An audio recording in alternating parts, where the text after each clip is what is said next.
Welcome and thank you for joining us on Birth Mother Matters in Adoption with Kelly Rourke-Scary and me, Ron Rains, where we delve into the issues of adoption from every angle of the adoption triad. Do what's best for your kid and for yourself, because if you can't take care of yourself, you're definitely not going to be able to take care of that kid, and that's not fair. And I know that my daughter will be well taken care of with them. Don't have an abortion. Give this child a chance. All I could think about was needing to save my son. My name is Kelly Rourke-Scary. I'm the Executive Director, President, and co-founder of Building Arizona Families Adoption Agency, the Donna K. Evans Foundation, and creator of the You Before Me campaign. I have a bachelor's degree in family studies and human development and a master's degree in education with an emphasis in school counseling. I was adopted at the age of 3 days, born to a teen birth mother, raised in a closed adoption, and reunited with my birth mother in 2007. I have worked in the adoption field for over 15 years. And I'm Ron Rains. I've worked in radio since 1999. I was the co-host of 2 successful morning shows in Prescott, Arizona. Now I work for my wife, who's an adoption attorney, and I'm able to combine these 2 great passions and share them on this podcast. If you enjoy this podcast, make sure to rate and review us on whatever platform you use to listen to us, and follow us on Facebook, Instagram, and Twitter. Look for AZ Adopt Podcast. Today, we're going to talk about the power of donations. Building Arizona Families, AZ Pregnancy Help, the Donna K. Evans Foundation, we're all nonprofit. And the point of today is to understand how donations really impact the people that receive them. So when we put out notices that, hey, we're looking for maternity clothing or food for Thanksgiving dinners or Christmas dinners, I want to talk about really where that goes.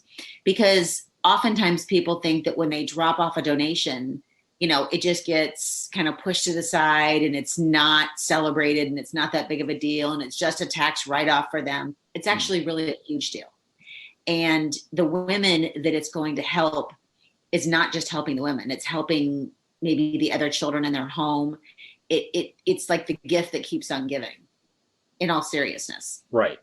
So we get and ask for donations of maternity clothing. A lot of times we have women that will come in off of the street with literally nothing but the clothes on their back, things that get stolen from them. They have lost things along the way because they are transient. We have women that will come into our office and think that they're pregnant and they won't test positive. So even those women, we will help with clothing because we also accept donations for non-maternity clothing.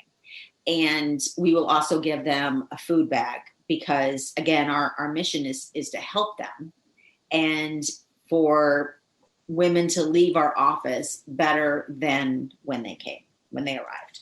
So when you're thinking about, who am I going to hand off my donations to, whether it be maternity clothing or clothing that maybe a woman could use for an interview that she is achieved by applying for a job for the first time ever, or maybe in years.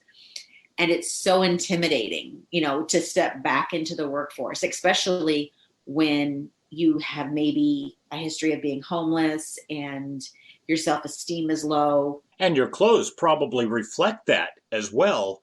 So if you get yourself like a new shirt and a new pair of pants or a skirt or whatever, it's going to help you internally just kind of with that feeling of, I can do this, give you a little more confidence.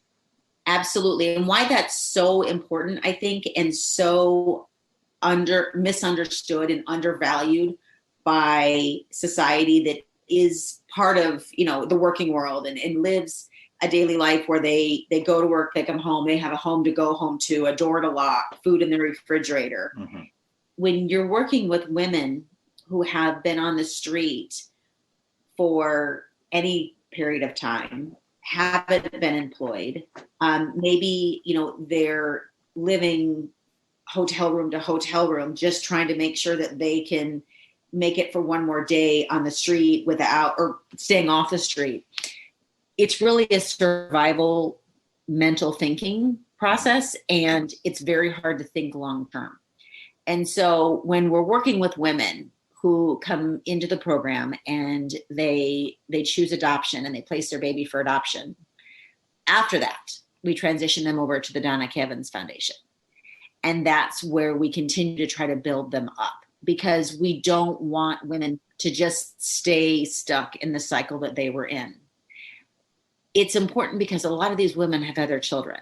Some of these children have been removed by the state and are in the state's custody, or maybe they're placed with family members or close family friends, their other children. And that doesn't mean that as a mom, they don't still want to have their children be proud of them, and they want to succeed and they want to better themselves.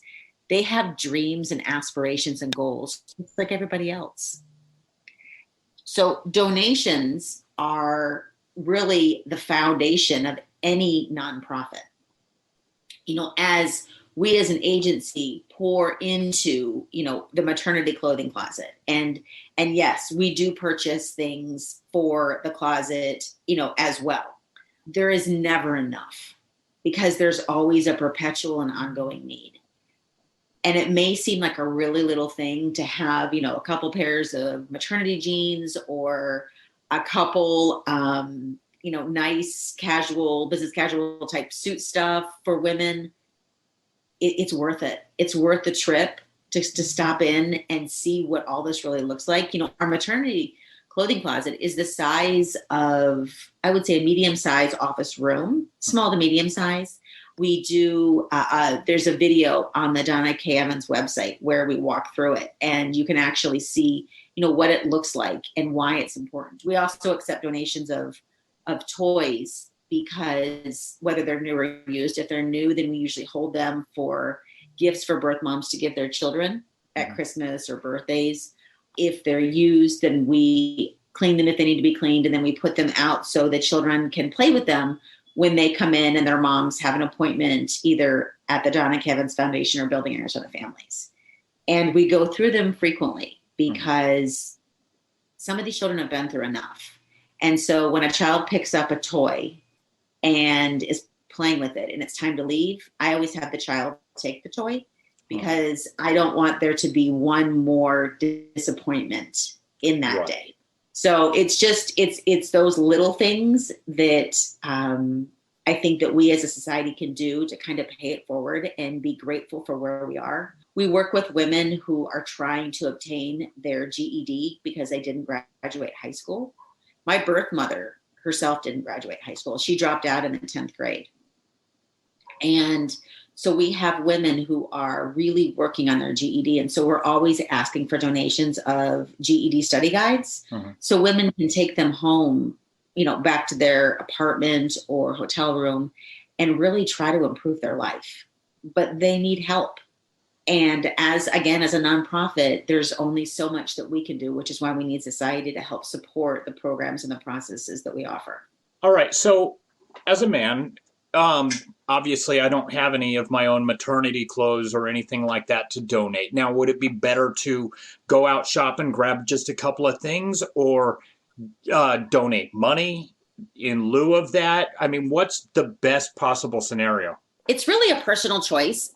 What some people want to do is they want to actually give a physical item. So we've had people go onto Amazon and order GED study guides and just have them delivered directly to the office.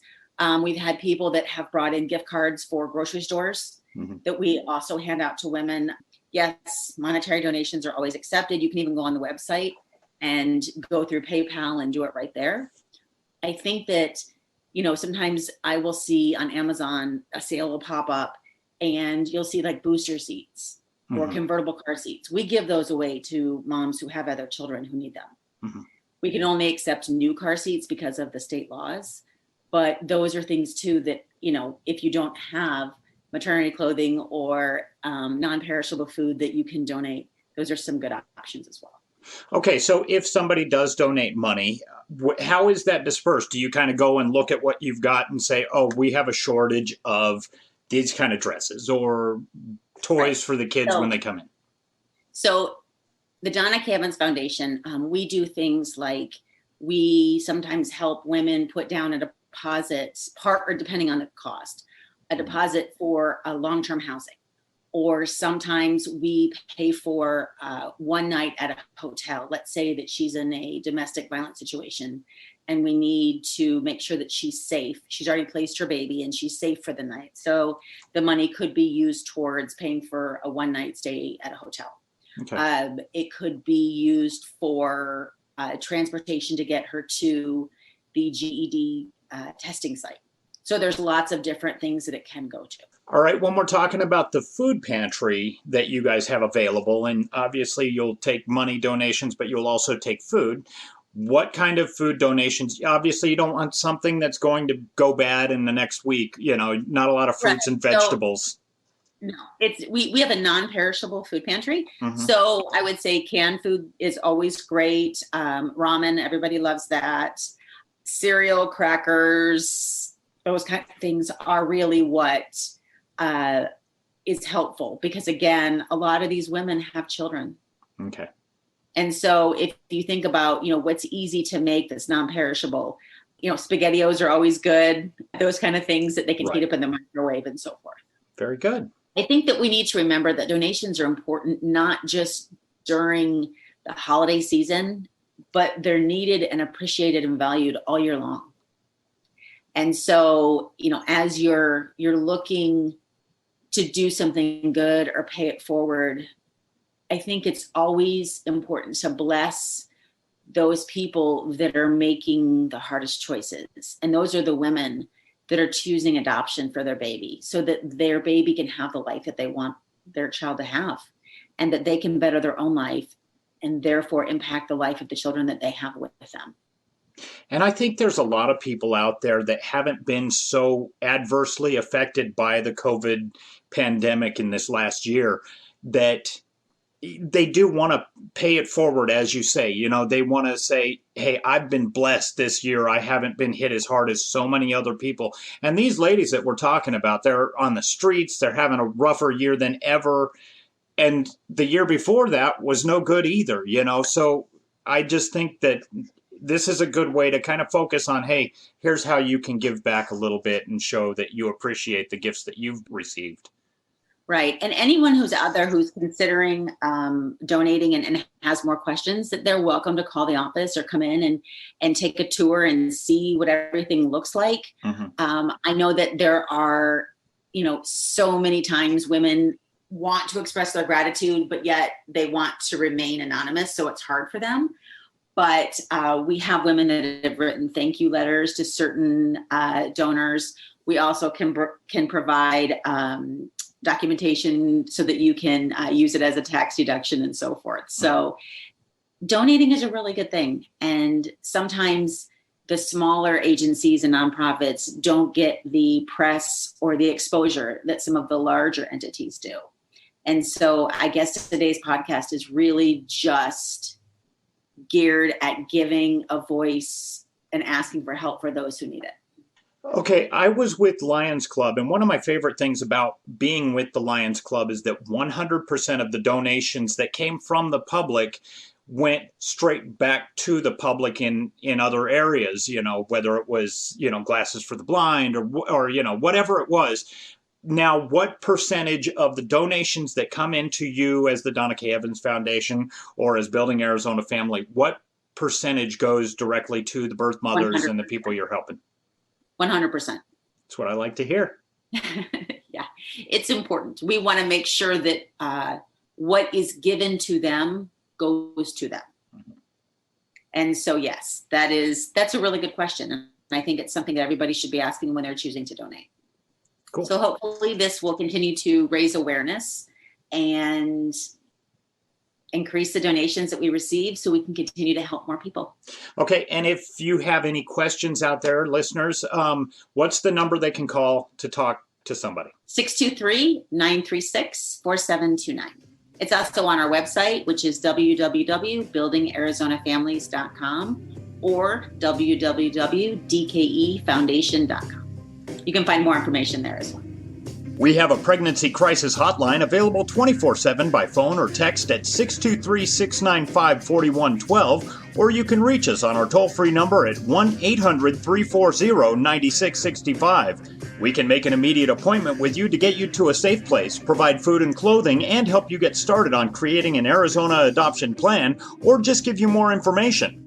Check out our blogs on our website at azpregnancyhelp.com and follow us on Facebook, Instagram, and Twitter by looking for AZ Adopt Podcast.